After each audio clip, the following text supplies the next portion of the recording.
falar da primeira dica, vamos para o artigo 154 da Constituição. Tem dois impostos no mesmo artigo, que são instituídos pela União, mas no inciso 1 são os impostos residuais. E eles são instituídos por lei complementar, ou seja, a votação é por maioria absoluta, quando for um imposto novo, uma base de cálculo, um fato gerador, diferente dos que já existem, só a União pode fazer isso, tá? Se ela quiser. E ainda tem o imposto extraordinário de guerra no inciso 2 do 154, que é o imposto criado em caso de guerra, para financiar a guerra, e ele é por lei ordinária. Só que ele ainda pode ser instituído por medida provisória. Por quê? Porque a medida provisória, ela vai ser transformada em lei ordinária, tá? Então, lembrem-se desse artigo 154, ele costuma cair muito em prova. Outra dica, levando também a esse tema, é da contribuição residual. Então, falei do imposto residual, agora eu vou falar da contribuição residual. Por quê? Uma contribuição social residual, ela está no 195, parágrafo 4º da Constituição, mas lá ele leva ao 154, inciso 1. Então, o que significa isso tudo? É que a União, ela pode instituir novas contribuições, tá? Para financiar a Seguridade Social, contanto que seja de acordo com 154, inciso 1, ou seja, por meio de lei complementar. Então, falar um pouco dos empréstimos compulsórios, já que falamos de lei complementar, eles são instituídos pela União por meio de lei complementar nos casos taxativos do artigo 148. Ai, Cecília, mas eu vi o artigo 15 do CTN. Esquece, ele é inconstitucional. E esses casos taxativos do 148 são investimento público de caráter urgente e relevante interesse nacional, e ainda em caso de guerra, calamidade pública. Então não sai disso, lembra que eles são restituíveis da mesma forma que forem cobrados. Outra dica que eu quero dar também é em relação às taxas. Cuidado, porque as taxas, elas não podem ter base de cálculo própria dos impostos. Mas a súmula vinculante número 29 diz que ela pode ter um elemento da base de cálculo que coincida, mas não toda a base de cálculo. Então preste atenção. Dicas de súmulas vinculantes, súmula vinculante número 29, súmula vinculante número 28 e súmula vinculante número 41.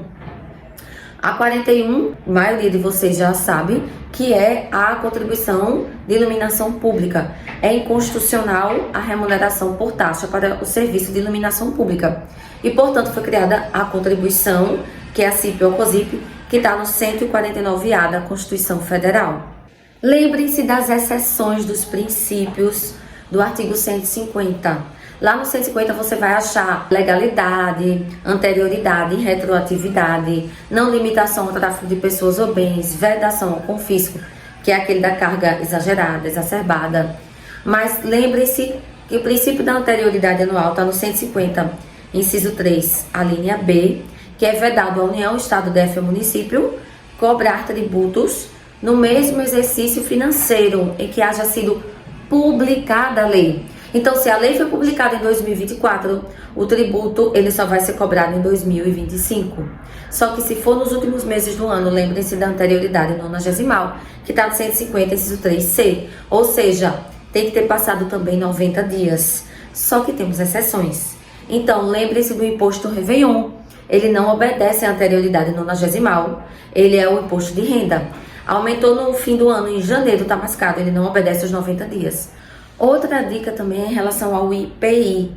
O IPI é Imposto sobre Produtos Industrializados e ele atualmente ainda está sendo cobrado. Ele aumenta e 90 dias depois ele está mais caro, tá? Diferentemente de importação e exportação. Por quê? Porque eles têm cobrança imediata. Ficou mais caro hoje, já vai ser cobrado imediatamente, porque eles regulam a economia, assim também o IOF. Tá? Então não esqueçam esses detalhes importantes. Mais uma dica que eu quero dar também é em relação às repartições de receitas tributárias.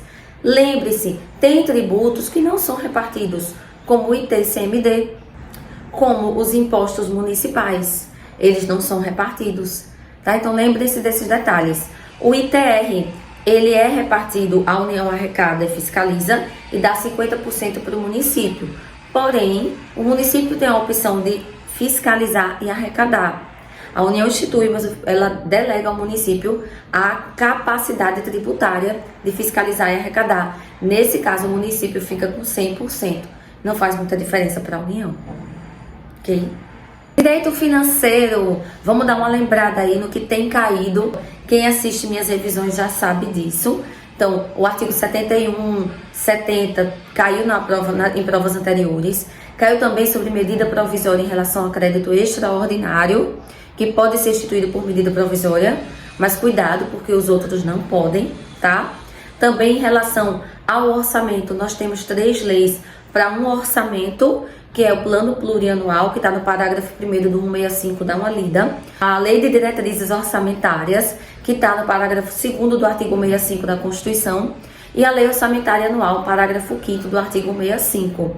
O plano plurianual, ele é um planejamento para 4 anos. Lembre-se que todas essas 3 leis são elaboradas pelo Poder Executivo, e o Poder Executivo ele envia para o Congresso, estou falando no âmbito federal, mas acontece da mesma forma nos outros âmbitos estadual, municipal, distrital.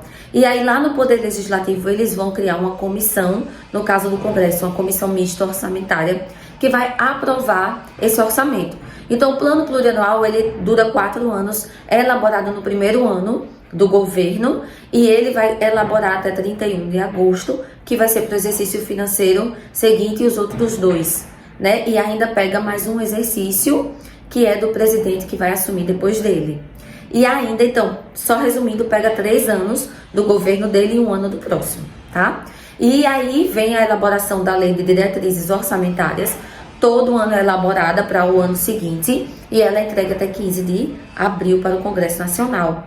E a lei orçamentária anual, que traz as receitas, as despesas, ela traz o orçamento da União, falando no âmbito federal. A lei orçamentária anual, ela também vai ser elaborada pelo Poder Executivo até 31 de agosto e vai ser enviada para o Congresso, para a Comissão Mista Orçamentária.